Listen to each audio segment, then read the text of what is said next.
Oui, tout à fait, oui, donc à Colmar, la fête des bergers, qui a lieu depuis plus de 10 ans, hein, qui était sous un petit peu l'organisation de Alain Lagoutte.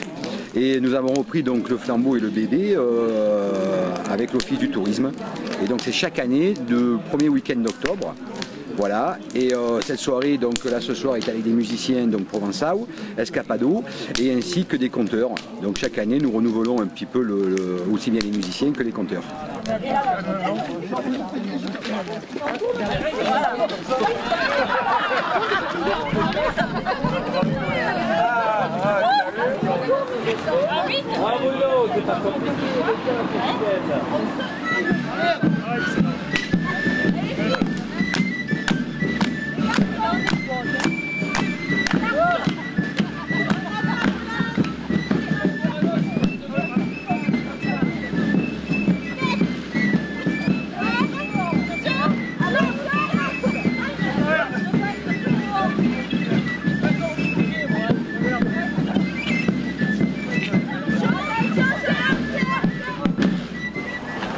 Il a pris la flûte.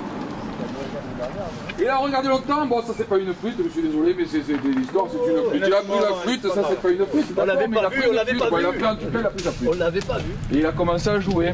Ça a duré un moment, hein. Ça aussi fait ça. Il a continué à jouer, ça lui plaisait. Ça 3 jours, au bout de 3 jours sa femme elle l'a vu, elle a dit écoute Jean, tu joues la musique c'est bien, Jean mais tu sais, j'en ai vu moi des musiciens, j'en ai entendu des musiciens, les musiciens quand ils ont une flûte, ils jouent avec tous les doigts. Pourquoi toi tu joues toujours la même note? Pourquoi tu bouges pas tes doigts un petit peu?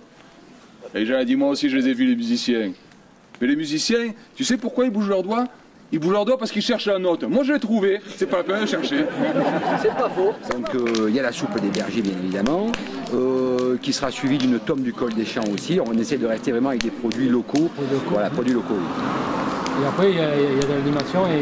Tout à fait. Et le conte finira la soirée. Voilà, donc pendant la soirée, là nous attaquons avec l'apéritif. Ensuite, il y aura des interventions du conteur pendant la soupe. Hein. Et ensuite, nous finirons avec le bal folklorique.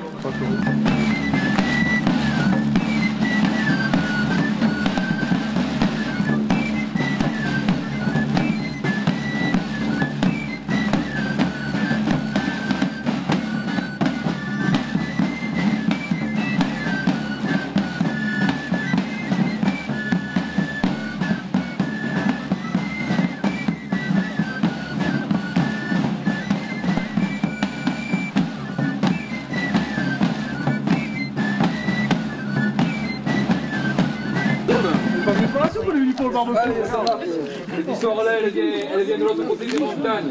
C'est une histoire qu'on raconte dans le Piémont, en Italie.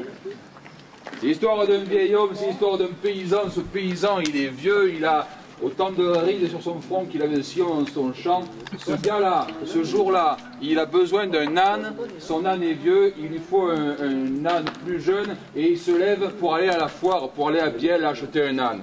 Il se lève tôt le matin, le soleil n'est pas encore levé, lui il est déjà debout. Il est déjà debout parce qu'il a un long chemin à faire, à pied dans la montagne, pour aller jusqu'à Biel, pour aller jusqu'à la foire, pour acheter son âne, il a besoin d'un âne, il va à Biel. En dessous, d'un côté, il y a le précipice, là-haut, la falaise, de temps en temps, une pierre se détache, lui, il va à Biel. Il ne voit rien. Personne autour de lui, il n'entend rien. Il va à Biel. Il s'arrête parce qu'au détour d'un chemin, il y a un homme face à lui. Il n'a presque pas vu, un peu plus il rentre dedans. Un homme avec un grand manteau. Un homme avec un grand chapeau. Un homme qui le regarde tranquillement et qui lui dit « Bonhomme, où tu vas comme ça ?»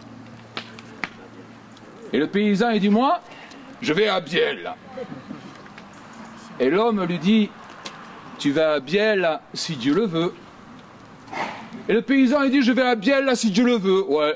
Puis s'il le veut pas c'est pas grave, j'y vais quand même. Mais l'homme qui était face à lui, c'était le bon Dieu. Et le bon Dieu, des fois il est un peu susceptible, en tout cas là, ce jour-là, ça lui a pas plu. Il a dit écoute bonhomme, le chemin de Biel là, il va te prendre 7 ans. Il a changé le bonhomme en grenouille, il l'a mis dans le fossé. Et le paysan, après il est changé de nouveau en paysan, il va à Biel. Il n'a pas fait 3 pas. Que face à lui, il y a le même homme. Le grand manteau, le grand chapeau. L'homme le regarde et lui dit bonhomme, où tu vas comme ça? Et le paysan dit, moi, je vais à Bielle. Et l'homme lui dit, tu vas à Bielle, tu pourrais dire si Dieu le veut. Et le paysan il dit, je vais à Bielle si Dieu le veut. Et puis s'il le veut pas, je connais le chemin, je vais dans le fossé.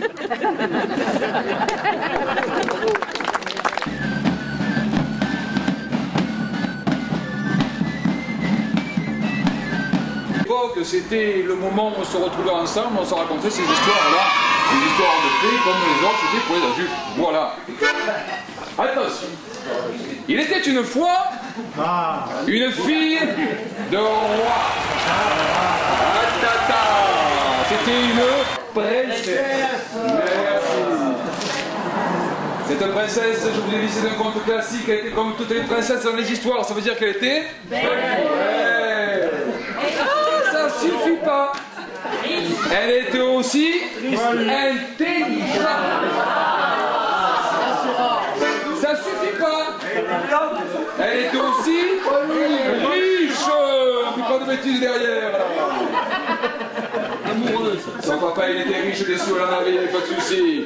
Belle, riche, intelligente et surtout, attention, très important, elle était célibataire. On voit un connaisseur. Il y en a un qui suit. Il y en a un qui suit. Alors là, il faut quand même que je vous rappelle que si la princesse n'est pas célibataire au début de l'histoire, il n'y a pas d'histoire. Donc obligatoirement, elle était célibataire.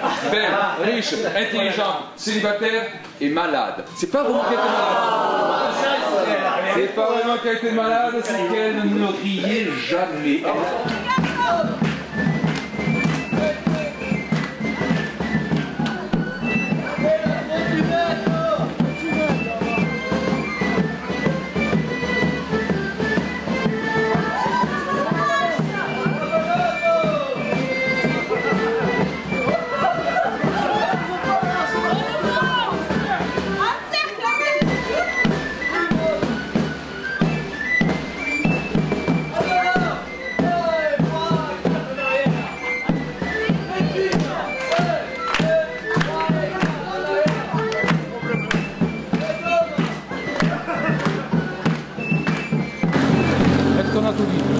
On a tout dit.